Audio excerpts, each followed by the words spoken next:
كل الناس بتتكلم على الاوميجا 3، انما الاوميجا 6 ممكن تكون مش واخده حقها شويه. انا مش جاي هنا عشان اقول لك انت لازم تاخد اوميجا 6، انا جاي هنا عشان اقول لك انت محتاج تقلل الاوميجا 6. تخيل، تعالى اقول لك ان انت اصلا في نظام غذائي لو عصرتك هتنزل لي اوميجا 6.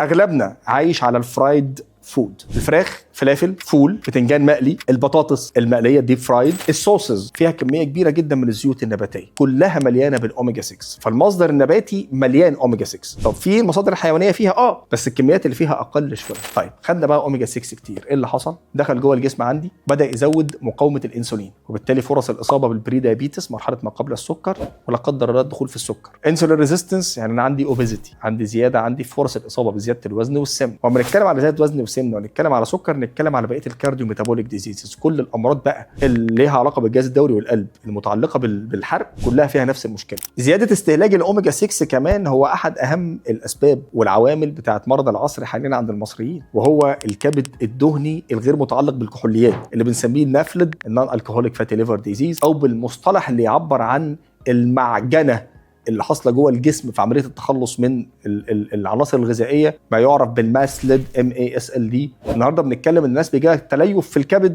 من غير اي حاجه خالص بسبب بس النمط الغذائي اللي موجود واللي بيتبعه حاله الكبد الدهني. تعالوا نتكلم على الجانب الهرموني كمان اللي بيحصل حضرتك لاطفال الصغيرين مع كميات الكربوهيدرات اللي جايه مع الاكل ديت، وطبعا الاوميجا 6 فرص اصابتهم بالسمنه كبيره، يحصل عند السمنه المبكره. ده غير كمان زياده فرص ومعدلات الإصابة حاليا بتكيسات المبايض. النهارده عدد البنات أو نسب البنات اللي عندها اضطرابات في الدورة الشهرية ومشاكل تكيسات المبايض بكل ما وراها نسبة كبيرة جدا، واحدة من أهم أسبابها الأوفر كونسومشن أو الاستهلاك العالي من الأوميجا 6. كان في ستادي معمولة سنة 2016 بتقول إيه؟ بتقول إن الناس دلوقتي متوسط الكميات بتاعت الأوميجا 6 اللي بتاخدها 16 ضعف الحد الأقصى. ولما يجي يحط النسبة دي بقى قصاد نسبة الأوميجا 3 تقريبا 4 ل 6 أضعاف الأوميجا 3. يعني احنا اصلا مش لاقيين اوميجا 3 ما بناخدوش يعتبر، وقصاد منه بناخد كميات كبيره جدا من الاوميجا 6. فالجسم مش عارف يطلع المركبات الثانيه اللي بتساعد او بتوازن، وحاطط الجسم انا طول الوقت في الاسترس او الميتابوليك ستريس اللي ناتج عن زياده الاوميجا 6. الرساله اللي في الاخر، مع تعديل الدايتري ستايل بتاعنا ونظام الاكل بتاعنا، ونبعد شويه عن الزيوت النباتيه والحاجات الفرايد ونعتمد اكتر على الحاجات الجريلد. انما الجزء الثاني كمان، وانت بتشتري المكملات الغذائيه اللي فيها الاوميجا، من فضلك في الوضع الحالي احنا مش محتاجين نشتري مكملات فيها اوميجا 6. هنيجي دايما على السبلمنتس اللي فيها الاوميجا 3